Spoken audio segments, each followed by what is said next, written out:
செய்திகள் தொடர்கின்றன. விண்வெளியில் முதலில் சீனா தபால் நிலையம் ஒன்றை தொடங்கி சாதனை படைத்துள்ளது. தற்போது பூமியில் உள்நாட்டிலும் பிற நாடுகளுக்கும் இடையில்தான் தபால்கள் அனுப்பப்பட்டு வருகின்றன. விண்வெளியில் உள்ள விண்வெளி ஆய்வு மையத்திற்கு பொதுமக்கள் தபால்களை அனுப்பி வைக்க வசதியாக விண்வெளியில் சீனா தபால் நிலையம் தொடங்கியுள்ளது. சீனா தனது விண்வெளி ஆய்வு மையத்துடன் சமீபத்தில் அனுப்பி வைத்த செஞ்சு விண்வெளி ஓடம் சென்று இணைந்துள்ளது. இதன் உதவியுடன் இந்த நவீன விண்வெளி தபால் நிலையம் தொடங்கப்பட்டுள்ளது. விண்வெளியில் உள்ள விண்வெளி வீரர்களுக்கும் பூமியில் உள்ள பொதுமக்களுக்கும் இனி இந்த நவீன தபால் நிலையத்தை பயன்படுத்தி தபால்களை அனுப்பி வைக்க முடியும்.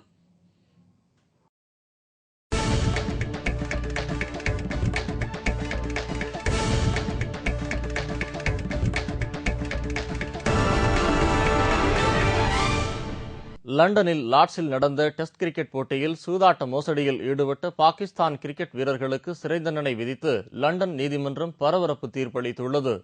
கடந்த ஆண்டு லண்டன் லார்ட்ஸ் மைதானத்தில் இங்கிலாந்து பாகிஸ்தான் இடையே நடைபெற்ற போட்டியில் பாகிஸ்தான் அணியின் அப்போதைய கேப்டன் சல்மான் பட், வேகப்பந்து வீச்சாளர்கள் முகமது ஆசிப், முகமது ஆமீர் ஆகியோர் மேட்ச் பிக்சிங்கில் ஈடுபட்டு பிடிபட்டனர்.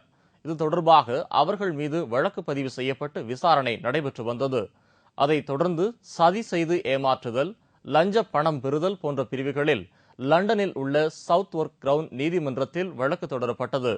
வழக்கை விசாரித்த நீதிபதிகள் நேற்று தங்கள் தீர்ப்பை வழங்கினர். அதில் குற்றத்தை முதலில் ஒத்துக்கொண்ட முகமது ஆமீருக்கு 6 மாத காலம் சிறை தண்டனையும், சல்மான் பட்டுக்கு 2.5 வருடமும், முகமது ஆசிப்புக்கு 1 வருடமும், தரகராக செயல்பட்ட மசார் மஜீத்துக்கு 2 வருடமும் சிறை தண்டனை வழங்கப்பட்டது. மேலும் இந்த குற்றத்தின் மூலம் கிரிக்கெட்டின் மதிப்பையே அவர்கள் குலைத்து விட்டதாகவும் நீதிபதிகள் கண்டனம் தெரிவித்தனர். மீண்டும் முக்கிய செய்திகள்.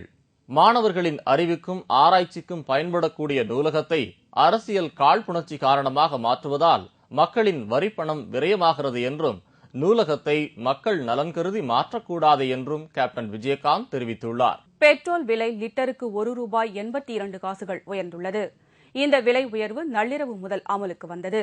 இந்த பெட்ரோல் விலை உயர்வு இன்னொரு இரவு கொள்ளை, வஞ்சகம் என்று பாஜக குற்றம் சாட்டியுள்ளது.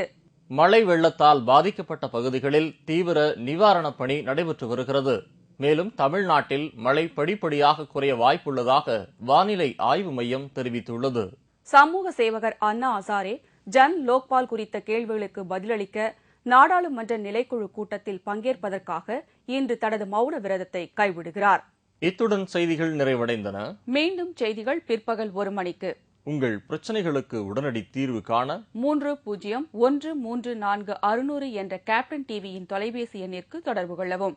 வணக்கம். வணக்கம்.